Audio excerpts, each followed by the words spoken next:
And we are following breaking news for you this morning on Capitol Hill. Former House Speaker Nancy Pelosi says she won't seek re-election and will retire from Congress when her term ends in early 2027. Pelosi was first elected to the House in 1987 and represented the city of San Francisco and Washington for a career that has lasted decades. She was one of the most outspoken voices in the Democratic Party and helped pass legislation like the Affordable Care Act. She most recently raised millions in funding to help pass Proposition 50, which could net additional Democratic House seats in 2026. She became the first woman to ever serve as House Speaker and served in that role from 2007 to 2011 and then again from 2019 to 2023. Pelosi released a video statement announcing her decision to not run again. I will not be seeking re-election to Congress. With a grateful heart, I look forward to my final year of service as your proud representative. As we go forward, my message to the city I love is this: San Francisco, know your power. We have made history, we have made progress, we have always led the way. And now we must continue to do so by remaining full participants in our democracy and fighting for the American ideals we hold dear. This definitely marks the end of an era. I want to bring in CBS News congressional correspondent Huey Burns. Caitlin, good to see you today. Can you walk us through the significance of Pelosi's decision?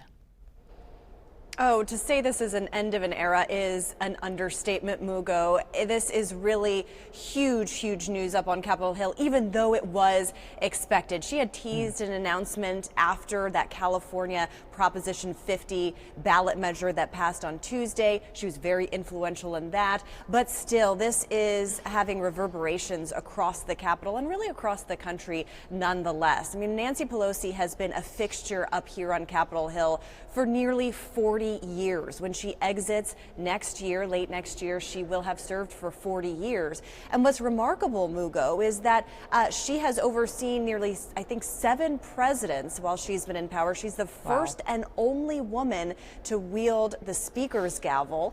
And both Republicans and Democrats alike have complimented her over the years for the way in which she was able to rule her caucus with an iron grip. I mean, there is really no one like her in terms of the nitty-gritty duties of that position. She was able to keep Democrats in line on key votes, pass major legislation without real divisions within her caucus on those votes. And as we've seen in recent years, that is very difficult to do. She's also a mother of 5, and she came to Congress after having raised her children for the most part, and her rise is really a storied one. I mean, she's overseen major legislation like the Affordable Care Act, most recently involved in legislation to address the AIDS crisis, which hit her home city of San Francisco particularly hard. She mentions that in the video. Her father actually was the mayor of Baltimore, served as a congressman from Baltimore. She was raised there, moved to San Francisco. So she has ties across the country. She was a prolific fundraiser for the party, and she was also the biggest foil for Republicans. They used her time and time again as a punching bag over midterm elections, presidential elections. She was the face of the party and a foil for Republicans. So it's very telling that today, as she is announcing her stepping aside, Republicans are seizing on the new face in New York, Zohran Mamdani, who they want to make the face of the party. And so there has been a lot of change over the course of 40 years, to be an understatement. But she also had seen the writing on the wall, Mugo. I mean, her colleague from San Francisco and California, Dianne Feinstein, a lot of critics said she stayed in office way too long. She was influential in, getting Biden to step aside. A couple years ago, she stepped aside from leadership as well. So no surprise with this announcement, but certainly those who may not have been familiar with her actual career before she took the gavel, there is a lot to pour through. Oh, yeah. Remarkable career, I should say as well. What's next for Pelosi and the Democratic Party after her departure? Well, the Democratic Party, as we've been reporting on, is at a crossroads right now. Democrats that I've been talking to are looking at the elections on Tuesday night, and they are arguing that they're seeing a big tent. They're pointing to a big turnout in New York City for Mamdani, who is a new face in the party, but a lot of Democrats are reluctant to make him the face of the party, pointing to women governors just elected in Virginia for the first time and New Jersey. And so they are trying to argue that the party is a big tent. But when you look at kind of where the passion is, that seems to be, an issue of contention. And so there is no, it's very clear that the party is craving new leadership. That's something that Pelosi herself has seen, even though she had resisted calls in the past by some in her own party to step aside. Now is the time that she is doing it. And so the Democratic Party is certainly, trying to figure out who their next leader is. That will be litigated through the midterms and afterwards. But certainly the end of an era here on Capitol Hill. It sure is. Caitlin, thank you so much. And now I want to bring in Susan Page. She's the Washington bureau chief for USA Today and a biographer of Nancy Pelosi from her book, Madam Speaker. Susan, what legacy I should say, does Pelosi leave behind in Washington?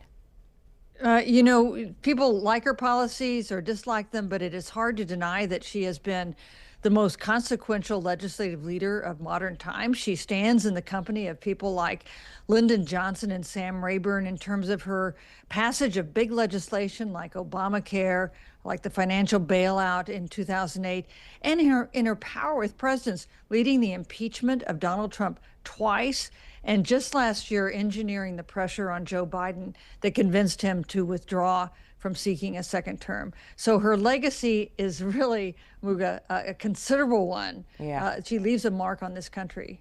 And I want to stick with that because over her long decades and in her career, what's been her impact here in San Francisco and California as a whole? She talked about that in the video that she posted this morning on social media, announcing that she wasn't going to seek another term.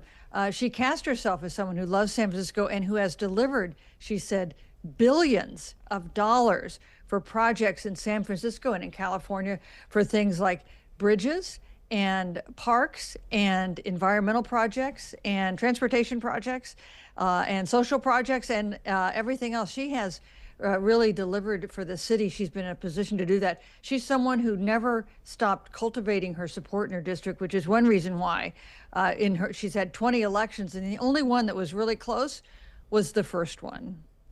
All right, Susan Page, thank you so much for your insight today. Appreciate your time.